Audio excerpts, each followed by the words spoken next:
சும்மா இந்த ஊழல் இல்ல நாங்க எல்லாம் இல்ல வேணாம் வேணாம் வேணாம் வேணாம் சார் இல்ல இல்ல அங்க வேணாம் வேணாம் வேணாம் அப்பா வர கோவணத்துல இருந்தியடா.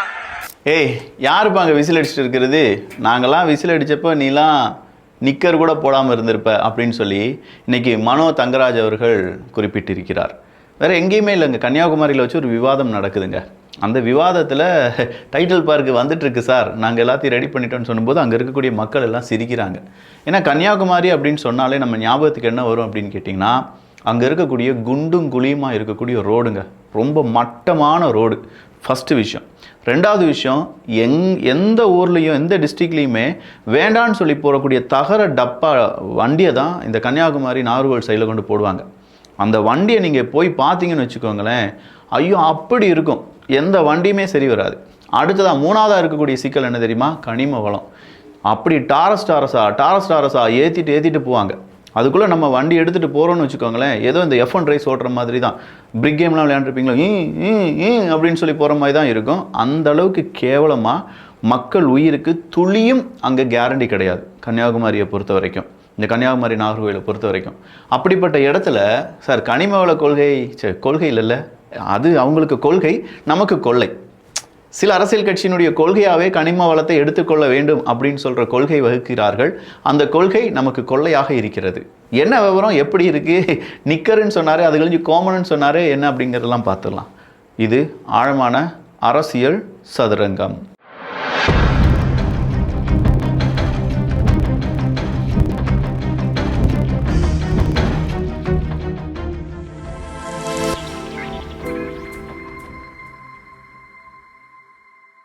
நிக்கர் அப்படின்னு சொன்னால் வேறு எதுவுமே கிடையாதுங்க. இந்த கன்னியாகுமரி, நாகர்கோவில், திருவனந்தபுரம் இந்த 3 இடத்துலையுமே பேசக்கூடிய ஒரு வார்த்தை நிக்கர்னா ட்ரௌசர்னு சொல்லுவோம் பார்த்தீங்களா, அதுதான் நிக்கர் அப்படின்னு சொல்லுவாங்க. அதே மாதிரி அவர் சொன்ன வார்த்தை என்னென்னா, இவர் கேட்கும்போது மனோ தங்கராஜ் அவர்களுக்கு கோவம் வந்துருச்சு. கோவம் வந்தோடனே என்னையா டைட்டில் பார்க்கலாம் வந்துட்டோம்பா அப்படின்னு சொன்னி சிரிக்கிறாங்க. நெருதுப்பா, என்னப்பா நீலாம் விசில் அடிக்கிறியா? நான் விசில் அடிக்கும்போது நீலாம் நிக்கரே போட்டிருக்க மாட்டடா அப்படிங்கிறார். நீலாம் ட்ரௌசரே போட்டிருக்க மாட்டேன், அதான் அம்மனமாக தெரிஞ்சிருப்ப அப்படின்னு சொல்கிறாரு. இன்னொரு வார்த்தை சொல்கிறார், அப்போல்லாம் நீ உங்கள் அப்பா கோமணத்துக்குள்ளே ஒளிஞ்சிட்டு இருந்தடா அப்படின்னு சொல்கிறார். இதை விட கேவலமாக ஒரு மனுஷன், அதுவும் இத்தனை பேர் பார்க்கக்கூடிய லைவ் டெலிகாஸ்ட் இருக்கக்கூடிய லைவ் டிபேட்டில் இப்படி பேசுகிறாரு. இவரெல்லாம் ஒரு அமைச்சரா அப்படிங்கிற ஒரு கேள்வியை நான் கேட்கக்கூடாது, கன்னியாகுமரி மக்கள் கேட்க வேண்டும். கன்னியாகுமரியில் யாரெல்லாம் இருக்கீங்க கை தூக்குங்க பார்ப்போம். இல்லை மக்கா, நம்மளை தான் போட்டு கிளின்னு கிழிச்சிட்டு இருக்காப்புல, என்னையா அது அப்படின்னு சொல்லிட்டு தான் இருக்காங்க. இந்த மனோ தங்கராஜ் மாதிரியான நபரை எப்படியா நீங்கள் அமைச்சராக வச்சிங்க அப்படின்னு சொல்லி கேட்குறாங்களே, கேட்குறதுக்கு பதில் சொல்லுங்களையா பார்ப்போம் அப்படின்னு தான் இருக்குது. கனிம வள கொள்ளை அங்கே சட்டவிரோதமாக 0%ங்கிறார். சட்டவிரோதமாக கனிம வள கொள்ளை அப்படிங்கிறது நடைபெறவே இல்லை. அவர் சொல்கிறதுக்கு அர்த்தம் எல்லாமே சட்டப்படி தான் நடந்துகிட்ருக்கு சார். அம்புட்டு டாரஸ் லாரியும் சட்டப்படியாயா நடந்துட்டுருக்கு? பச்சை புள்ள கூட நம்பாதேயா, பச்சை பிள்ளையை விட்டுருங்க, யார்கிட்ட சொன்னாலும் நம்ப மாட்டாங்க. நான் மனோ தங்கராஜ் அவர்கள் சூப்பராக சொல்கிறார், எல்லாரும் கேட்டுக்கிட்டு அவருக்கே ஓட்டு போடுவாங்க அப்படின்னு நினைக்கிறோம். அதே மாதிரி அவர் சொன்ன உடனே அங்கே ஒரு சிரிப்பு அலை ஏற்பட்டது. சட்டவிரோதமாக கனிம வள கொள்ளை நடக்குதா நடக்கலையா? 100% இல்லை, 100% இல்லை. Right, okay. இது 0% கனிம வள கொள்ளை சட்டவிரோதமாக நடைபெறவே இல்லை அப்படின்னு சொல்லி போட்டு உடைச்சாரு பாருங்க. இந்த பக்கம் நாம் தமிழனுடைய தம்பி வச்சு செஞ்சுட்டாப்ல, அவரை வச்சு செய்யக்கூடிய வீடியோலாம் ரொம்ப வைரலாக இருக்கு. 1-2 கிளிப்பை வேணா என் எடிட்டர்கிட்ட சொல்லி போட்டு விடுறேன். அந்த தம்பி ஒவ்வொன்றும் பேசும்போது ஆங்கிலத்தில் பேச ஆரம்பிச்சிட்டார். ஆஹா, இதுக்கு மேலே குருநாதா நம்ம தாங்க மாட்டோம். அண்ணாதுரை கனிமவளத்துறையினுடைய மிக முக்கியமான ஒரு நபரை நீங்கள் தானே ட்ரான்ஸ்ஃபர் பண்ணீங்க அப்படின்னு சொல்லி கேட்க, அதெல்லாம் நான் லெட்டர் வழியாக வச்சுருக்கேன், லெட்டரில் நான் தான் அவரை ஃபோர்ஸ் பண்ணி வர வச்சேன், அதுக்கான எவிடன்ஸ் இருக்குது அப்படின்னு சொல்லி இங்கிலீஷில் பேச ஆரம்பிச்சிட்டார். ஏய், நாங்களாம் தமிழன் தான்யா, தமிழில் பேசியா, நீங்கள் என்னையா தமிழில் வளர்த்தோன்னு சொல்கிற திராவிடர்கள் இங்கிலீஷில் பேசிகிட்டு இருக்கீங்க அப்படின்னு சொல்லி நாம் தமிழர் கட்சியினுடைய தம்பிகள் பேச ஒட்டுமொத்தமாக டென்ஷன் ஆகிட்டாப்புல மனுஷன். இதுவே ஒரு டென்ஷன்னா, ஒரு மீனவர் அவருடைய மனக்குமுறலை சொன்னார். எங்களுக்கு தர முடியவில்லை, ஒரு கடல் ஆம்புலன்ஸ் தர முடியவில்லை. எங்களுக்கு மீனவர்கள் கடல்ல இறந்து போனா நாங்க என்ன மீனா கடற்குள்ள நீந்துட்டு இருக்கிறது? 7 வருஷத்துக்கு பிறகு கோர்ட்ல போய் தான் டெத் சர்டிபிகேட் வாங்கணுமா? அடுத்து நாங்க பிடிச்சிட்டு வர மீனை இங்க ப்ராசஸ் பண்றதுக்கு ஒரு கம்பெனி கன்னியாகுமரி மாவட்டத்தில் உருவாக்க முடியல. நாங்க கேரளாவுக்கு கர்நாடகாவுக்கு மீனை அனுப்ப வேண்டியிருக்கு. இதான் எங்களோட நிலைமையா இருக்கு. எங்க இங்க நாங்க செத்த பிறகு இத்தனை நாட்களுக்கு பிறகுதான் எங்களுக்கு நாங்க டெத் சர்டிபிகேட்டே வாங்க முடியும் அப்படின்னு சொல்லி வச்சிருக்கீங்க. அது இல்லாம இந்த தூண்டில் வலைலாம் செஞ்சேன்னு சொன்னீங்களே, எதையாவது எடுத்து காணிப்பீங்கப்பா அப்படின்னு சொல்லி மீனவர் கேட்க, அதுக்கு பதிலே அவங்களால சொல்ல முடியல. எதுவுமே செய்யலைங்க கன்னியாகுமரிக்கு. கன்னியாகுமரியில் எனக்கு தெரிஞ்சு இவர் அமைச்சர். அடுத்ததாக இந்த காலம் அது அது அது வசந்தன்கோ அதில் ஒருத்தர் இருக்கார் பார்த்தீங்களா, அவர் என்ன செய்கிறாருனே தெரியல. அவ்வளவு டேமேஜான ரோடு. போன மாதம் ஏதோ ரெடி பண்ணியிருக்காங்கன்னு சொல்லி கேள்விப்பட்டேன். ஆனால் அதுக்கு முன்னாடிலாம் ரொம்ப மோசமாக இருக்கும் அந்த வழியெல்லாம் போகிறது. மக்கள் எப்படி அதை அன்றாடம் பயன்படுத்துவார்கள் அப்படிங்கிறதுலாம். தக்கலை பகுதியெலாம் போனீங்கன்னு வச்சுக்கோங்களேன், தக்கலையில் ஒரு பஸ் ஸ்டாண்டை திறந்துருக்காங்க. பஸ் ஸ்டாண்டில் எந்த விதமான வேலையும் முடியலை. அதுக்கு முன்னாடி தக்கலை பஸ் ஸ்டாண்டை நீங்கள் எடுத்து பார்த்தீங்கன்னா அங்கே ஷீட்டை போட்டு அடித்து வச்சுருப்பாங்க. இப்போ அந்த ஷீட்டை எடுத்துகிட்டு திறந்தாச்சு அப்படின்னு சொல்லி வச்சுருக்காங்க. ஏய், கேட்குறவங்க கேனப்பையனாக இருந்தால் கேப்பையிலேயே நெய் ஒடின்னு சொல்லுவாங்க அப்படின்னு சொல்லி கேள்விப்பட்டிருக்கேன். ஆனால் இங்கே என்னென்னா, கன்னியாகுமரி மக்களுக்கு மட்டும் எதுவுமே நல்லது செய்யாமல் நாங்கள் தான் நல்லது செஞ்சோம், அங்கேருந்து கனிம வள கொள்ளை நடக்கவே இல்லை, எங்களுடைய கொள்கையின் அடிப்படையில் எல்லாம் நடந்துகிட்ருக்கு, கொழுப்பு நல்லது தான் அப்படின்னு சொன்னவர் இன்றைக்கி ரொம்ப கொழுப்பாக பேசினார் அப்படிங்கிற மாதிரி நிறைய விமர்சனங்களை ஏகப்பட்ட இடத்துல இன்றைக்கி மனோ தங்கராஜ் அவர்கள் வாங்கி கட்டிகிட்டு இருக்கார். அது வாங்கி கட்டிகிட்டு இருக்கிறதோடு மட்டும் இல்லாமல் மனுஷன் எங்கேயோ போய் ஏதோ ஒன்று குடிச்சிருக்காரு, அதை வேறு வைரல் ஆக்கி விட்டாங்க. பார்த்தா ஆல்கஹாலிக்கு பியர் மாதிரி ஏதோ இருக்குது, ஆனால் எங்கேயோ சைடில் உட்காந்து குடிச்சிட்ருக்காரு. அதை வேறு யாரோ எடுத்து வெளியில் போட்டு ரொம்ப அசிங்கம் பண்ணிட்டாங்கயா மனோ தங்கராஜ் அவர்களை. பாவம் மனோ தங்கராஜ் அவர்கள். என்னை எப்படி கன்னியாகுமரி மக்கள்கிட்ட போய் ஓட்டு கேட்பார்? நான் தான் மனோ தங்கராஜ், இங்கே வந்து கனிம வள கொள்ளை அப்படிங்கிறதே இல்லை, நாங்கள் 100% கனிம வள கொள்ளை அப்படிங்கிறத தடுத்துட்டோம், இங்கே இருக்கக்கூடிய மலைகள் எல்லாம் வேறு யாரும் முழுங்கிட்டு போயிட்டாங்க, இங்கே இருக்கக்கூடிய ரோடெல்லாம் டாரஸ் லாரி வந்து பிச்சுட்டு போயிடுச்சு, அந்த டாரஸ் லாரி நமக்கு கிடையாது, அது கர்நாடகாவினுடையது, ஆனால் சட்டப்படி தான் இங்கே வந்துச்சு, ஆனால் சட்டப்படி தான் கேரளாவுக்கு ஏதோ போச்சு, ஆனால் நம்ம ஊர் மணல் கிடையாது, நம்ம மலைகள் எல்லாம் அப்படியே தான் இருக்குது. யாராவது ஏதாவது கேட்டாங்கன்னா மலைகள் அங்கே இருக்கு பார் அப்படின்னு சொல்லுவாங்க. மலைகள் தெரியலையே சார், அங்கெல்லாம் உடைக்கப்பட்ட கல்குவாரிகளாகத்தானே தெரியுது அப்படின்னு கேட்டால், உன் பொண்டாட்டி பத்தினியாக இருந்தால் அங்கே மலை தெரியும் அப்படின்னு சொல்லுவாங்க. ஆமாம், என் பொண்டாட்டி பத்தினி இல்லைன்னு யாராவது ஒத்துக்கிடுவாங்களா? மலை தெரியுதுன்னு சொல்லிட்டு வர வேண்டியதாக இருக்கும். அப்படி இல்லைனா உன் அப்பனுக்கு அந்த கோமணத்துக்குள்ளே இருந்தியா அப்படின்னு சொல்லி பேசுவான். அதையும் நம்ம கேட்டுட்டு இருக்கணும். ஏண்டா இந்த அளவுக்கு கேவலமாக பேசுகிற அளவுக்கு உங்களுக்கு யாரா அதிகாரம் கொடுத்தா அப்படின்னு கேட்டால், மக்கள் தான் அதிகாரம் கொடுத்தாங்க. மக்கள் தான் சார் உங்களெல்லாம் அமைச்சராக மாற்றி உங்களுக்கு ஓட்டு போட்டு மக்கள் அதிகாரம் கொடுத்துருக்காங்க. அந்த அதிகார திமிரில் இவ்வளோலாம் பேசக்கூடாது சார். ரொம்ப ஓவராக பேசிட்டீங்க. அது ரொம்ப வைரலாக மாறிடுச்சு. திமுகவுக்கு கன்னியாகுமரி எட்டாக்கனியாக மாறிவிடுமோ அப்படிங்கிற ஒரு பயம் இப்போது திமுகவுக்குள் ஏற்பட்டிருக்கும்.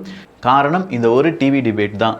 அடுத்ததா இந்த புரோக்கர் பையங்கள்லாம் கொஞ்சம் பேர் இருக்காங்க அப்படின்னு சொல்லி இன்றைக்கி சிடிஆர் நிர்மல்குமார் அவர்கள் பேசினது எனக்கு என்னமோ அந்த மீச மச்சானையாக தான் இருக்குமோன்னு தோணுது. மீச மச்சான் அடிக்கடி விஜய் அவர்களை வந்து நீ சினிமா ஷூட்டிங் தான்டா நடத்தின அப்படி இப்படின்னு சொல்லி பேசுவார் என்ன பேசுவான். அப்படிப்பட்ட பேசுவாங்கிற அந்த மீசக்காரரை இன்றைக்கி சிடிஆர் நிர்மல்குமார் வச்சு இந்த மாதிரி அரசியல் காழ்ப்புணர்ச்சி இருக்கக்கூடிய புரோக்கர்ஸ், ப்ரொபகண்டிஸ்ட் அவங்க என்ன செய்வாங்க, ஒரு ஷூட்டிங் நடக்கிறது காமன் சென்ஸ் இருக்கிறவன் எவனுக்கும் தெரியாதா, அந்த ஷூட்டிங்காக தான் கரூரை அவங்க பயன்படுத்திக்கிட்டாங்க அப்படின்னும், அந்த எவிடன்ஸ்லாம் அழிப்பதற்கு விஜய் அவர்களும் அவரை சார்ந்து இருக்கக்கூடிய நபர்களும் அங்கே ட்ரை பண்ணாங்க, அதெல்லாம் இப்போ சிபிஐ ரெக்கவர் பண்ணி எடுத்துட்டாங்க அப்படிங்கிற மாதிரி பல பொய்யான தகவலை பரப்பிட்டுருக்காங்க அப்படின்னு சொல்லி சிடிஆர் நிர்மல்குமார் அவர்கள் மீசை வச்ச மாமாவை கொஞ்சமாக வச்சு செஞ்சுருக்காப்புல. மீசை வச்ச மாமாவும் திருப்பி அங்கிட்டு செய்வார். அடிக்கடி அது நடந்துக்கிட்டே தான் இருக்குது. ஏன்னா மீசை வச்ச மாமா வந்து திமுகவினுடைய மிக முக்கியமான ஒரு நபர். கேட்டால் நான்லாம் வேறு லெவல் நடுநிலை அப்படின்னு சொல்லுவார். உண்மையில் அப்படிலாம் கிடையாது சார். நீங்கள் இதே தூத்துக்குடியில் விளாத்திக்குளத்தில் நடந்த இன்சிடெண்ட்டை பற்றி பேசியிருந்தீங்கன்னா உங்களை நாங்கள் நம்பியிருப்போம். மீசை வச்ச மாமா கண்டிப்பாக உங்களை நம்ம நம்பியிருப்போம். ஏதோ வீரப்பனை போட்டு கொடுத்தது அப்படிங்கிற மாதிரிலாம் பல விஷயங்கள் உங்களை சுற்றி இருந்தாலுமே ஒரு கட்டத்தில் நான்லாம் நம்பியிருக்கேன். நக்கீரன் எங்கள் அப்பா வாங்கிட்டு வர சொல்லுவார். பஸ் ஸ்டாண்டில் எங்கேயாவது வண்டி நிற்கும் பஸ்ஸில் போகும்போது, இப்போ ஓடி போய் அங்கே நக்கீரனை மட்டும் வாங்கிட்டு வாப்பா அப்படின்னு சொல்லுவார். நானும் நம்பியிருக்கேன் இந்த நக்கீரன் பயங்கரமான பத்திரிகை போல் அப்படின்னு சொல்லி. இப்போ தானே தெரியுது இதில் ஏதோ ஒருத்தன் கூட இருக்கான இதில் வேலை செய்யக்கூடிய மாமா வேலையே செஞ்சுட்டு இருப்பான். மஞ்சள் பத்திரிகையில் எழுத வேண்டியதெல்லாம் வந்து ட்விட்டரில் எழுதிட்டு இருப்பான். அந்த நடிகை எங்கே போனாங்க தெரியுமா, எனக்கு மட்டும்தான் தெரியும் அப்படின்னு. இதுக்கு வலைப்பேச்சு பரவாயில்லாமல் இருக்கும். உண்மையிலேயேங்க இதுக்கு வலைப்பேச்சு எவ்வளோ நல்லா இருக்கும். இது பத்திரிகையாளர்னு சொல்லிக்கிட்டு எனக்கு கிடைத்த செய்தி, விஜய் அவர்கள் என்டிஏவுடன் 110 கூட்டணிக்கு சம்மதம் தெரிவித்து விட்டார் அப்படின்னு சொல்லி போடுவான். அடுத்த நாள் என்டிஏ விஜய் முறிவு அப்படின்னு சொல்லி போடுவான். டேய் ஏதாவது ஒன்றை போடு, ஏதாவது ஒன்று உருப்படியாக போடு. அது என்ன 2 பக்கமும் பேசுகிற, எந்த பக்கம் வேணாலும் அடி விழும்ல, அந்த பக்கம் நான் முதல்லே சொல்லியிருக்கேன்ல, நான் சொன்னது நடந்துருச்சுல அப்படின்னு சொல்லி அஜால் குஜாலாக பேசுவார்ல அப்படிங்கிற மாதிரி இருக்கும். இவரெல்லாம் மூத்த பத்திரிகையாளர் அப்படின்னு சொல்கிறாங்க. பரவாயில்ல, இருந்துட்டு போட்டோம், அவங்களும் பசிக்கும் பாருங்கள் அவங்களுக்கும். அடுத்ததாக நான் சொன்னேன்ல, திமுக கன்னியாகுமரியில் திமுக என்றாலே அநாகரிகம்தான், இவர்களை ஒட்டுமொத்தமாக துடைத்தெறிய வேண்டும். உங்க அப்பாவோட கோவணத்துக்குள்ள இருந்தீங்கடா ஒரு அமைச்சர் இதை விட அநாகரிகமாக பொதுவெளியில் பேச முடியுமா? தாவேகா தலைவர் விஜய், அருண்ராஜ் புகைப்படங்கள் ஒட்டப்பட்ட பூஸ்ட் பாட்டில், ஆல்ரெடி இதுக்கான விளக்கத்தை நான் போன வீடியோவில் சொல்லிட்டேன்.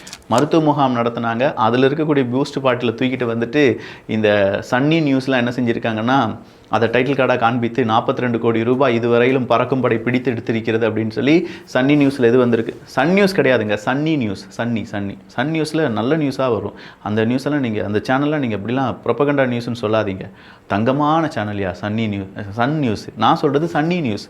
இப்போ ட்விட்டர்லலாம் அதான் வைரல். ட்விட்டர், இன்ஸ்டாகிராமில் சன்னி நியூஸ்னு ஒன்று வைரல் ஆகிட்டு இருக்கு. வேறு ஏதோ சாவா சூவா இல்லை ரெண்டும் சேர்ந்தா அப்படிலாம் நிறைய நியூஸ் சேனல்ஸ் நம்ம ட்விட்டர், இன்ஸ்டாகிராம்லலாம் சன்னி நியூஸ் அப்படிங்கிற ஒரு நியூஸ் சேனல்லாம் ரொம்ப வைரல்.